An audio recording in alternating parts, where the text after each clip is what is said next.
uma simples tarefa se torna a entrada para um grande ministério. Citei para vocês o caso típico aí de Davi, né?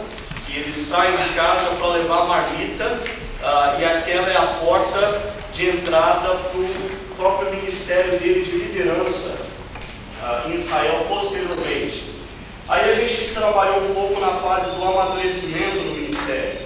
A gente disse que o sujeito se desenvolve, e aí a gente deu aquele teste para você perceber como que hoje você está mais aberto para se desenvolver, né?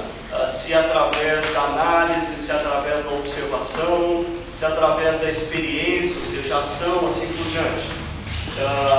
Agora, na fase de amadurecimento, o sujeito, através da observação, através da análise, o estudo continuado, através da experiência, as tentativas, erros e acertos, o que acontece é que o sujeito desenvolve habilidades para lidar com pessoas, palavra, processos e poder. 4 P's aí, né? A habilidade para lidar com pessoas, exercer influência sobre pessoas, habilidade para lidar com a palavra, habilidade para motivar pessoas, para trazer a palavra certa, com a entonação certa, na hora certa, processos, estruturar a igreja, reestruturar a igreja, conduzir a igreja numa análise, conduzir a igreja numa reavaliação de si mesma, habilidade com processos. E por último, habilidade com poder, né? O exercício do poder, que é uma coisa extremamente complicada e perigosa. E aí então, a gente estava estudando na aula passada que a transição da fase 3 para a fase 4 é uma transição que poucos conseguem fazer. Existem alguns perigos aí. Vocês se lembram quais são os perigos da transição da fase 3 da 4, que faz com que alguns não façam essa transição?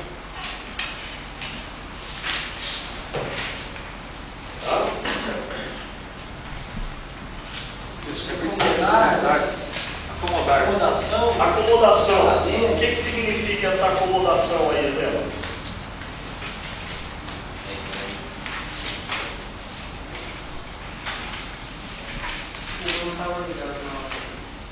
Alguém ajuda aí? O que significa essa acomodação? O perigo da acomodação.